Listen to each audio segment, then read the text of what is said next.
The top stories tonight in Y News. The administration of President Rodrigo Duterte is optimistic that the next generations will still reap the benefits of their programs.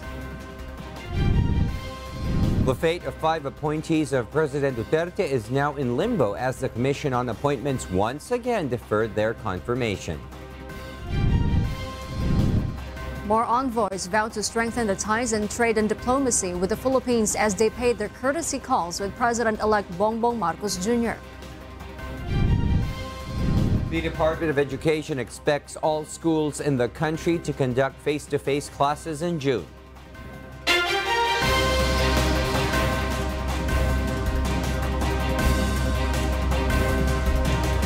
Good evening, Philippines and the world. Today is Monday, May 30, 2022. Join us in the next hour as we deliver today's top stories around the Philippines and in other parts of the world. I am Herlene Delgado. We are also seen in 1,935 satellite monitoring centers nationwide and via live streaming worldwide through the UNTV News and Rescue social media accounts and our website, untvweb.com. I am William Theo. First in the news, Executive Secretary Salvador Medialdea told his fellow government workers to take pride of what the administration has done as it will last for generations to come. Meanwhile, several Filipinos want the incoming administration of President-elect Bongbong Marcos Jr. to continue the legacy of the Duterte administration.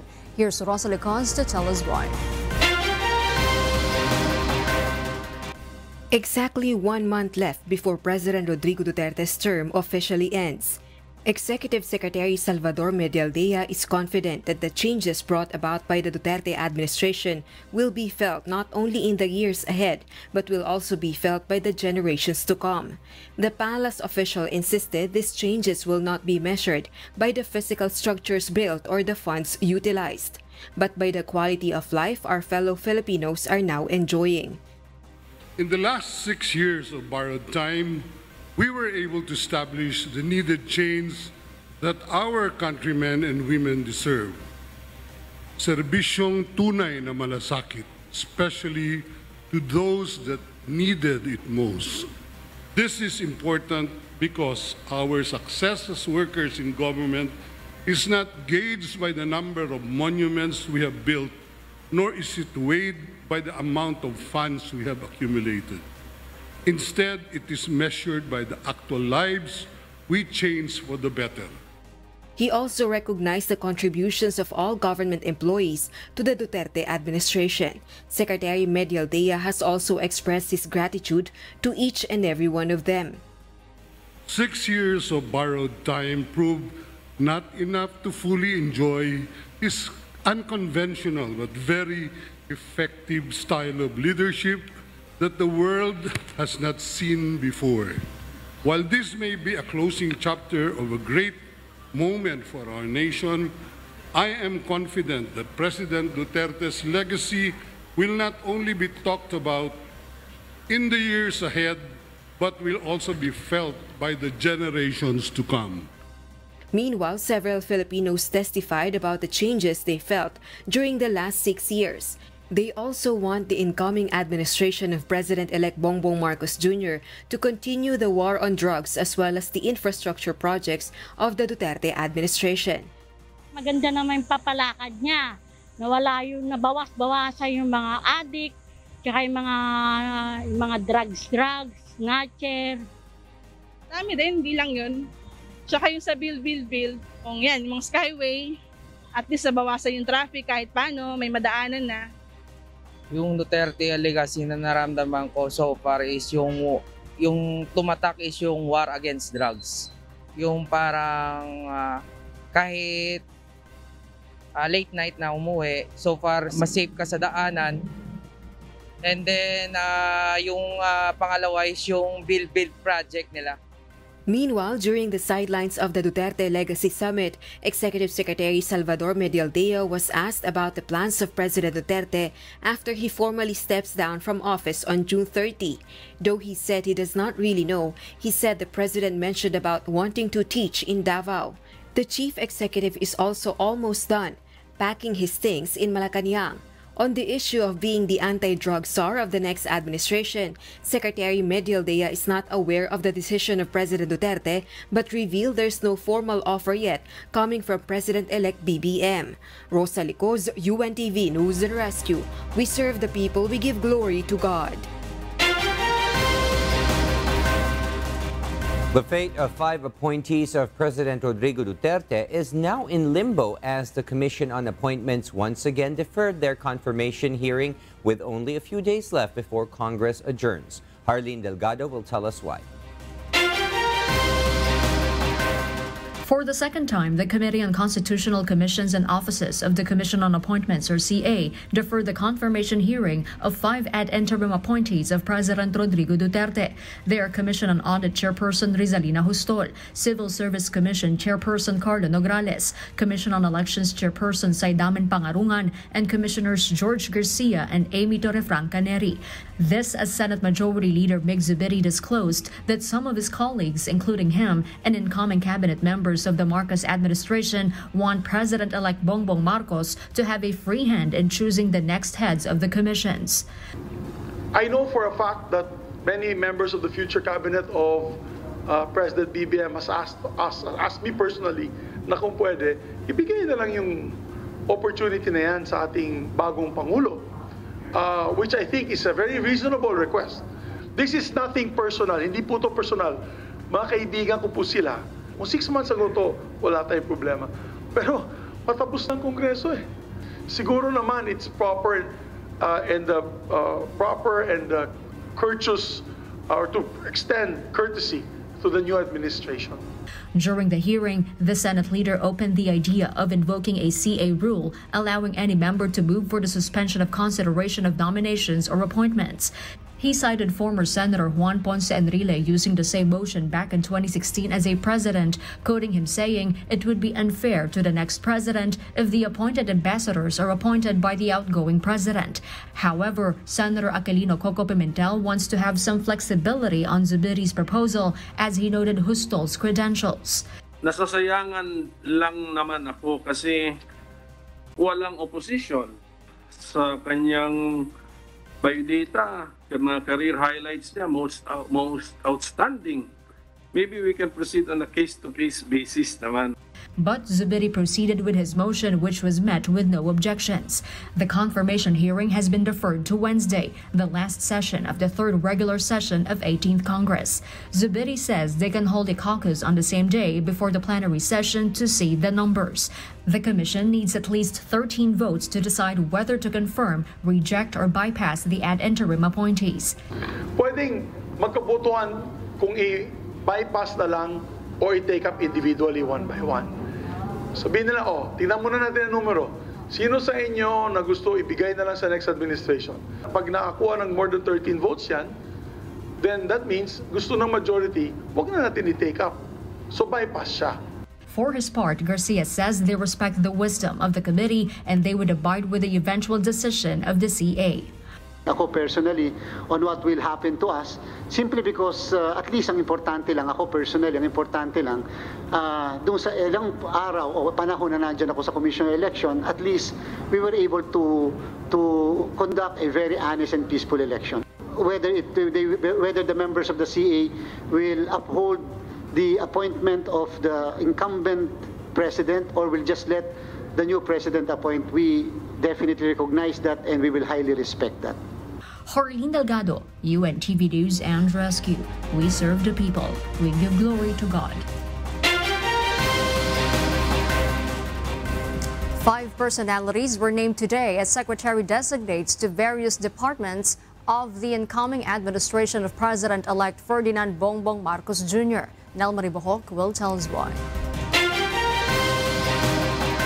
Press Secretary-designate Attorney Trixie Cruz Angeles announced today the names that are nominated for the cabinet positions. These include former Manila Representative Maria Zenaida Angping as the incoming Secretary of the Presidential Management Staff, the spokesperson of VP-elect Mayor Sara Duterte Carpio and Liloan Mayor Cristina Frasco as Secretary-designate of the Department of Tourism, Bangko Sentral ng Pilipinas Assistant Governor Amina Pangandaman as the incoming Budget Secretary, former Chair of the Commission on Information and Communication and Technology, Attorney Ivan John Uy as Secretary-Designate of the Department of Information and Communications Technology, and journalist Erwin Tulfo as the next Secretary of the Department of Social Welfare and Development. According to Angeles, President-elect Ferdinand Bongbong Marcos Jr. has the primary basis in choosing his cabinet members. Generally, for their experience in public service and proven service record.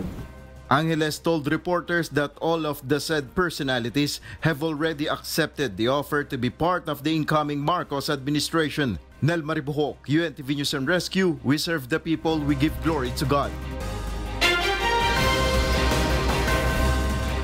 Vice President-elect Sara Duterte Carpio is set to meet with Vice President Leni Robredo and Education Secretary Leonor Briones to discuss the transition of the incoming administration. Janice Inhente reports. The Office of the Vice President has answered the letter sent by incoming Vice President Sara Duterte regarding a request for a meeting for transition. In a response letter sent today from the OVP, Vice President Robredo expressed her congratulations to Vice President-elect Sara Duterte for being proclaimed as the 15th Vice President of the Philippines. Robredo said that her transition team is ready to answer all questions regarding the office of the Vice President and will take all necessary steps to ensure a smooth transition. Earlier, Duterte Carpio in her letter requested to the OVP to hold a virtual transition meeting. Meanwhile, the Department of Education is also preparing for a meeting with Vice President-elect and incoming Education Secretary Sara Duterte on June 20. According to outgoing DepEd Secretary Leonor Briones, they are preparing their transition reports to be presented to the next Secretary of the Department. Hinahanda namin yung lahat. Ginagawa na namin yung transition report at saka yung aming medium-term plan. Ang aming agreement ay si VP Sara, mag-select siya ng kanyang transition team. Kami naman ay may handa na kaming transition team at pero kailangan ding mag-one-on-one kaming dalawa ni VP Sara, ni incoming Secretary Sara para ma-brief din siya sa mga iba't ibang challenges at issues na hinaharap ng DepEd. Briones shared some programs and projects that she wants to continue, including digital learning aspects, as well as the reach of DepEd's programs to the youth in far-flung areas. Sa palagay ko, malaking posibilidad dahil halos buong mundo si Krake ay into digital na. Kailangan ipaghanda natin ito, handain natin yung ating kabataan na masanay sila. While face-to-face is very useful, very important for their social as well as their mental and their their personal and growth, pero mahalaga din na makakatch up sila sa digital aspect. Janice Inhente, UNTV, News and Rescue. We serve the people, we give glory to God. Former envoys vowed to strengthen the ties in trade and diplomacy with the Philippines as they paid a courtesy call on President-elect Bongbong Marcos Jr. Nel Maribuhok will tell us why live. Yes, Nel? Arlene, President-elect Ferdinand Bongbong Marcos Jr. received ambassadors from Singapore, United Kingdom, France, European Union during separate courtesy calls in Mandaluyong City. During their private meetings, the envoys vowed to strengthen the ties in trade and diplomacy, as well as their common interest in democracy, self-determination, and economic recovery. Singapore Ambassador to the Philippines, Gerard Ho, discussed to Marcos Jr. the economic reforms between the two Asian countries. He said there's a lot of growth potential in the Philippines and they hope more Singapore companies will come into the Philippine market.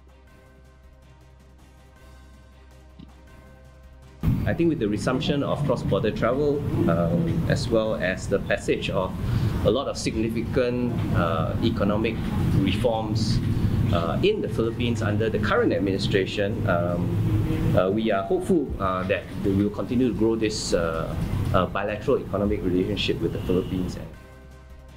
Meanwhile, United Kingdom Ambassador to the Philippines, Laurie Beofil, said that UK will work with the Philippines amid the territorial dispute in the West Philippine Sea, as it vowed to work with all partners interested in maintaining the 2016 arbitral ruling in the contested waters. We currently have a few British vessels in the region. We will build on that. Our carrier strike group will be back to this part of the world in 2023. And we'll continue to work with all partners interested in maintaining the international maritime law and UNCLOS and the 2016 arbitral award as we move forward in the years to come. The UK ambassador said they will continue to support the Philippines through maritime training and joint exercises. Back to you, Harleen. Thank you, Nel Maribohok, reporting live. The Philippine National Police have not monitored any threats for the inauguration of President-elect Ferdinand Bongbong Marcos Jr. and Vice President-elect Sara Duterte Carpio. However, the PNP is ready to send augmentation forces if the need arises. Leia Ilagan reports. The Philippine National Police will not be complacent in placing security measures for the inauguration of President-elect Ferdinand Bongbong Marcos Jr. and Vice President-elect Sara Duterte Carpio. PNP Officer in Charge, Police Lieutenant General Vicente Danao Jr. said they have not monitored any threat for the inauguration of the top two officials.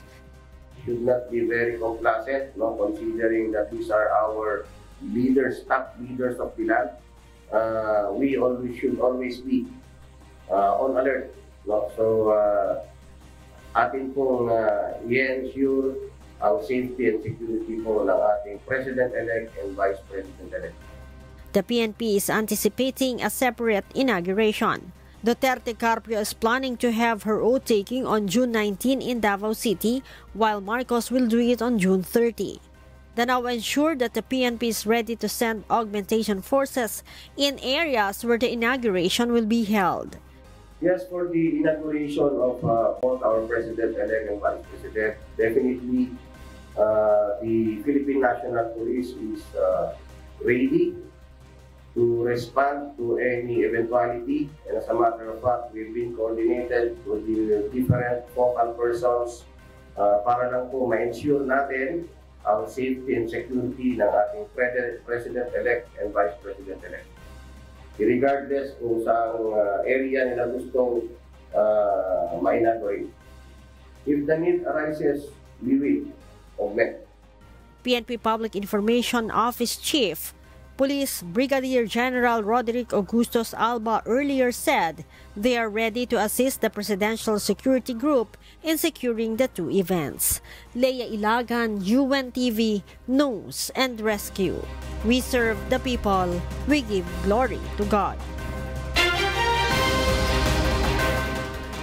The Department of Education, or DepEd, aims to start the next school year with the full implementation of the face-to-face classes in both public and private schools. JP Nunez will tell us why.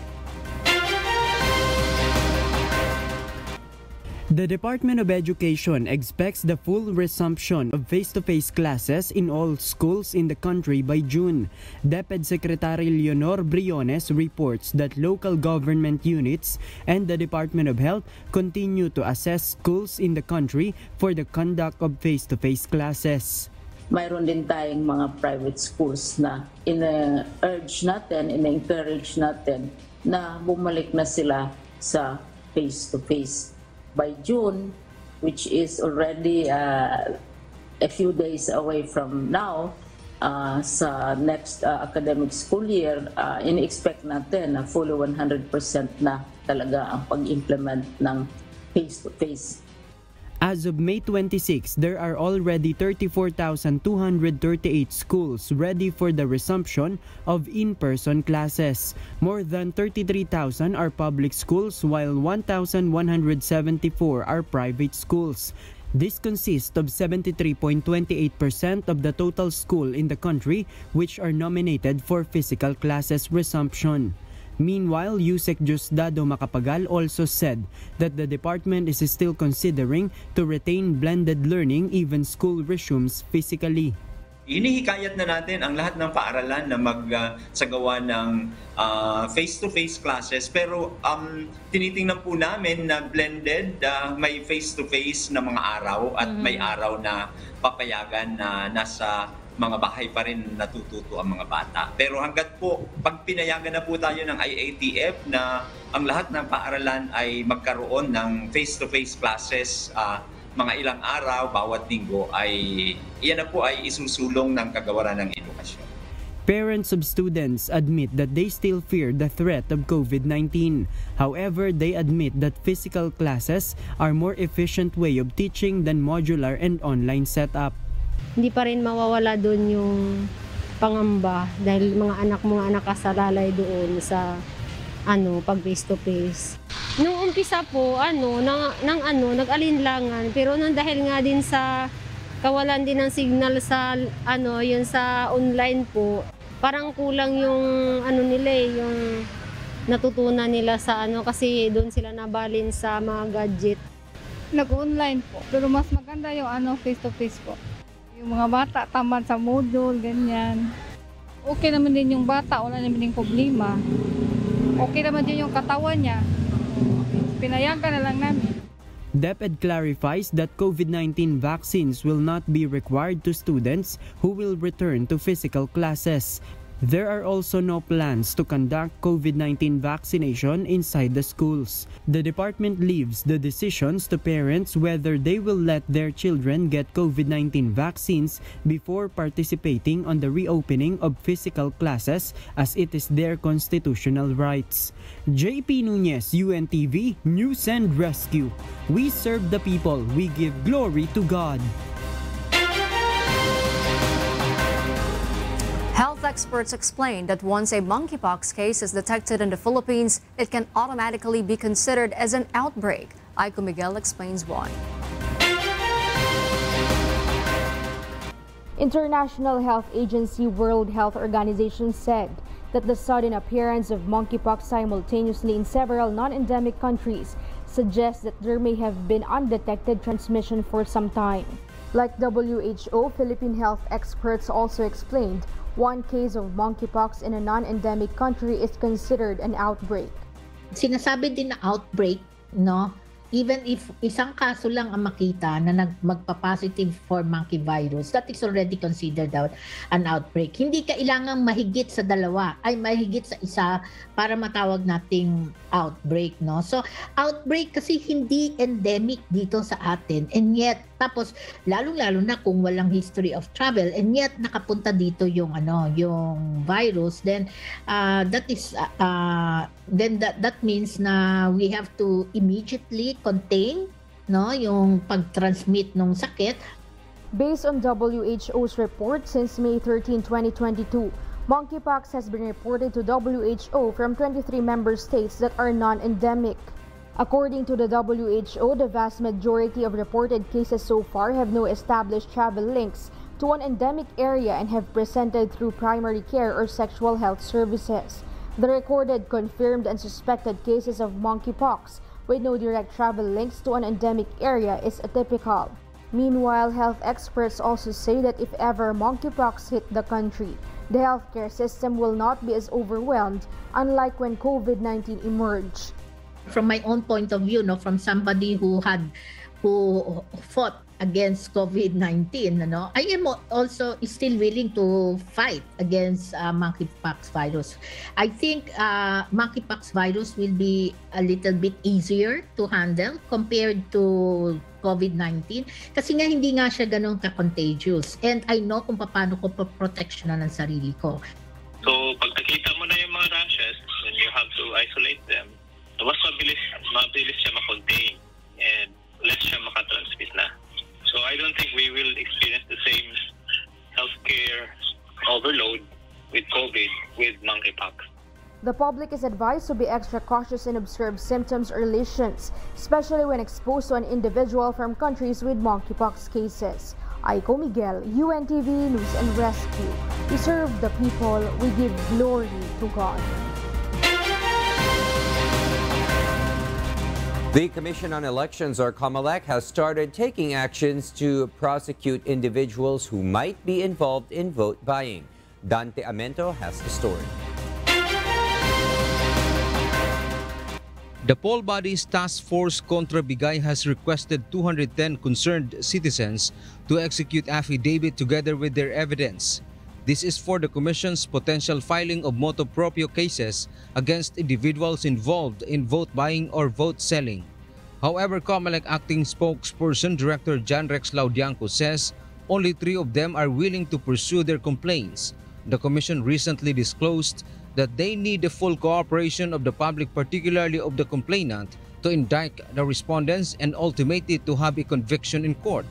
Ang kaso po ng vote buying ay criminal. That is why the law itself and the rules require a verified complaint. Yun po yung kinakailangan namin ditong matukoy.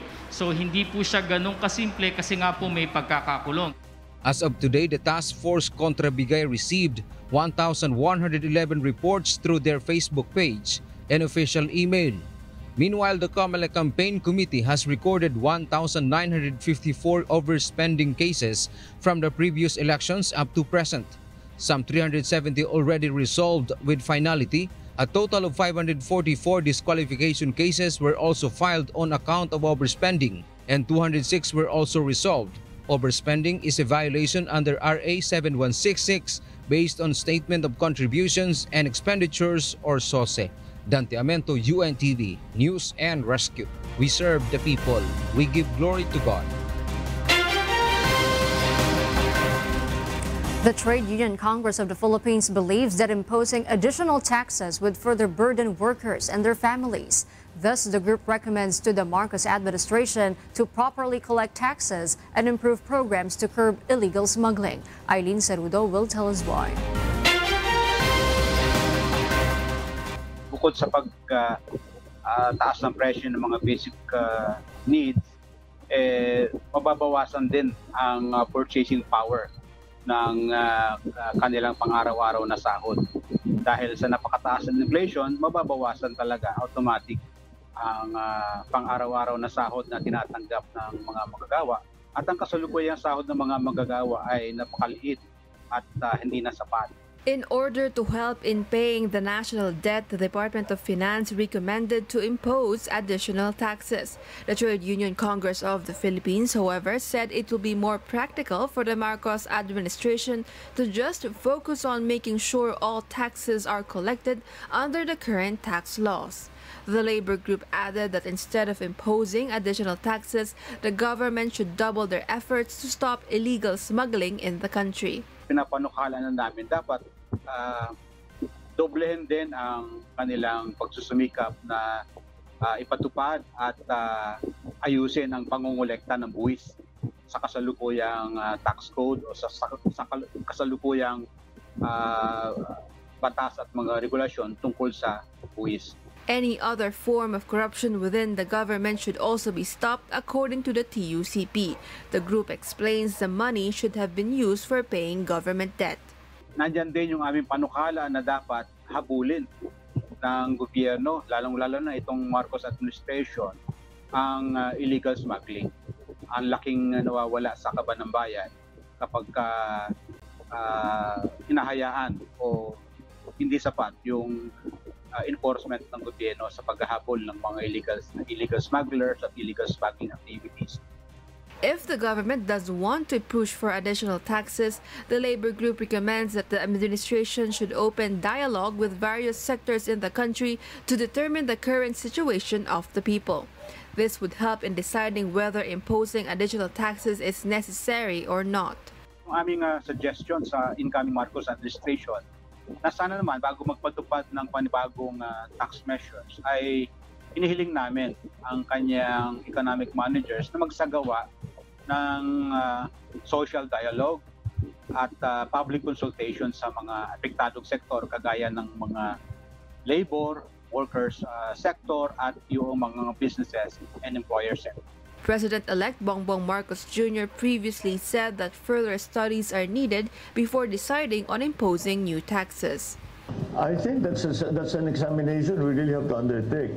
So whatever fiscal policy is going to be, whatever changes in fiscal policy that we are going to undertake, it will have to come, we have to examine it we have to think it through properly.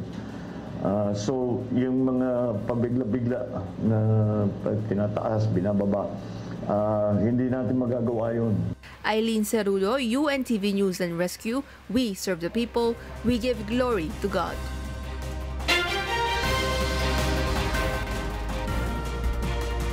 For the news abroad, the World Health Organization and health experts continue to investigate the origin of sudden cases of unexplained hepatitis or liver inflammation to children under 10 and mostly healthy in various countries. Ruth Bahe will tell us why live. Good evening, Ruth. Elsie, good evening. The World Health Organization, or WHO, reported at least 650 cases of severe acute hepatitis in young children with unknown origin arises in 33 countries. 75% of the affected children are under 5, showing signs of nausea, vomiting, and jaundice, or yellowing of the skin and the whites of the eyes.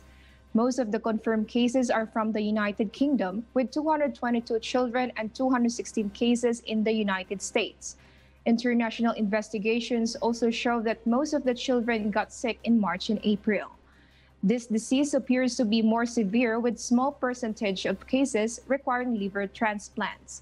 So far, no deaths recorded in the UK, but 9 deaths overseas have been reported to WHO as of May 27. Dr. Renu Bindra, a senior medical advisor and incident director at UK Health Security Agency, states that their investigations continue to suggest an association with adenovirus, known to cause an upset stomach, as well as possible factors including prior infections such as COVID-19. But due to the early stages of research and with children under 5 years old being too young to receive a COVID-19 vaccine, the possible causes are far from certain. Further investigations are in progress. Elsie? Ruth, and what are the suggested practices to prevent hepatitis in children? Elsie, to prevent infection, the WHO recommends frequent hand washing, avoid crowded places, wear masks, use safe water for drinking, and other normal hygiene practices. Back to you, Elsie. Thank you, Ruth Bahe, reporting live from Vietnam. An Australian company sealed a deal to send tens of millions of baby formula supplies to the United States. Mavian Dog will tell us why live. Yes, Maeve? Elsie, due to nationwide baby formula shortage, the U.S. Food and Drug Administration gave approval for Australian baby formula company Bubs Australia to export its products to the U.S. The company will send 1.25 million cans, or an equivalent of 27.5 million bottles of its baby formula to the U.S., as acknowledged by U.S. President Joe Biden in a tweet over the weekend.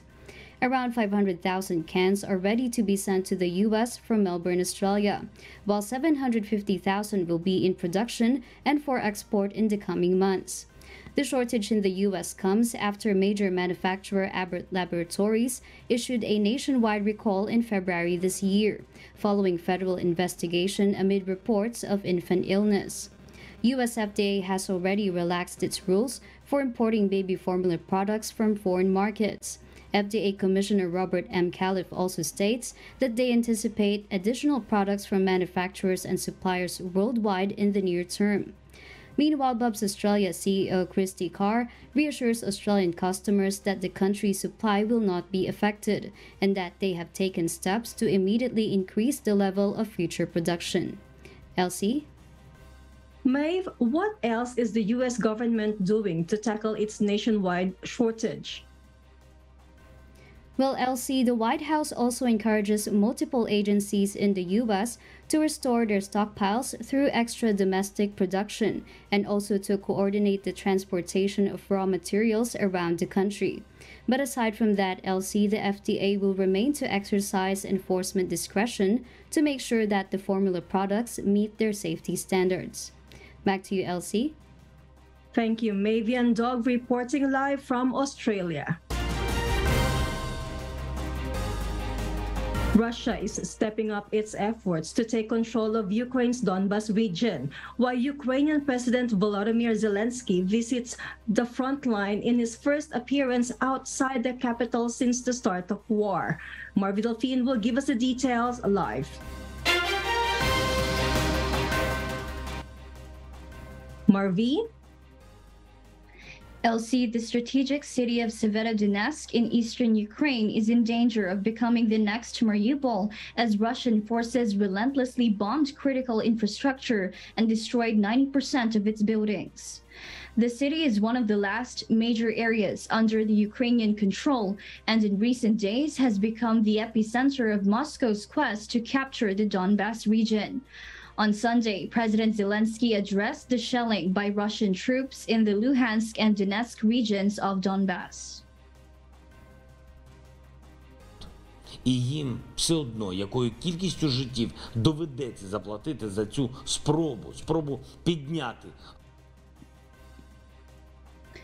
LC officials said the bombings in Severodonetsk have been so intense it has not been possible to assess the number of casualties. Witnesses said the city was being bombed 200 times an hour. The city's mayor Alexander Stryuk said residents risked exposure to shelling in order to get water from wells, while electricity and cell phone services are cut off. Meanwhile, Mr. Zelensky visited the soldiers in Kharkiv, where Ukrainian troops pushed the Russian forces back several weeks ago. The Ukrainian president has voiced hopes that his allies would provide more weapons and expects to hear good news in the coming days. Back to you, Elsie.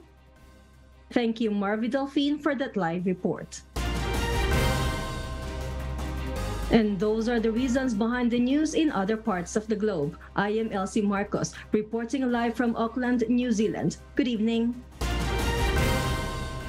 The Ninoy Aquino International Airport was rated by a luggage storage company as the world's worst business class airport.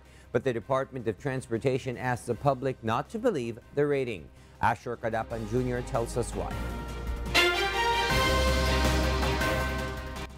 The rating was an act based on a study that has no fundamentals or parameters and leaves its readers clueless of how the conclusion was made.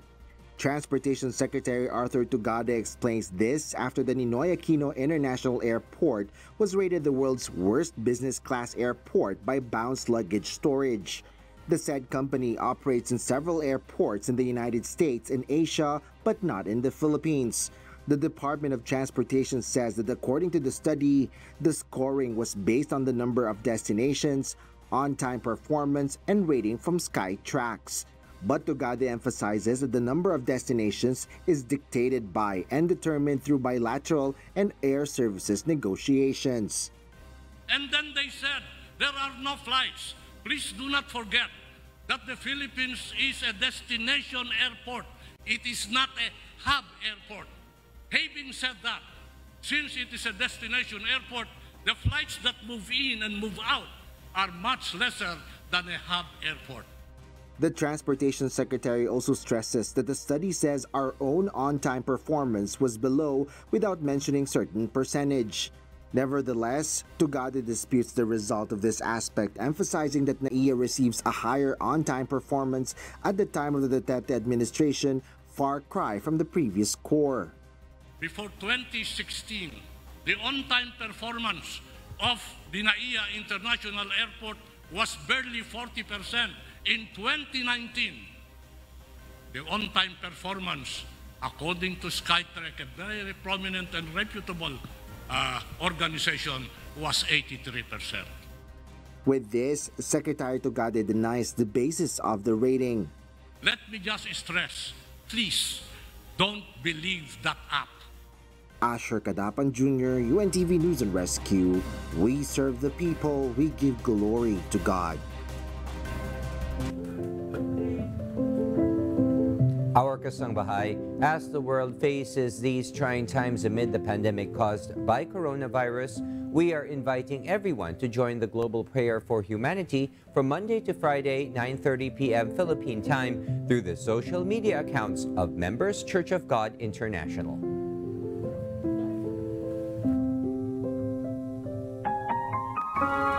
And before we close, we will leave you with a word, giving glory to God.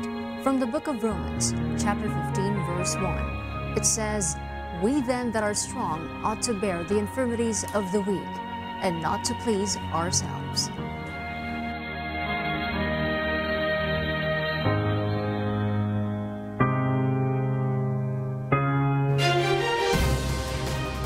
And those are the reasons behind the news, May 30, 2022. Reasons we deliver to you as they unfold. I am Harleen Delgado. And because we need to know, we will always ask why. I am William Theo. We serve the people. We give glory to God.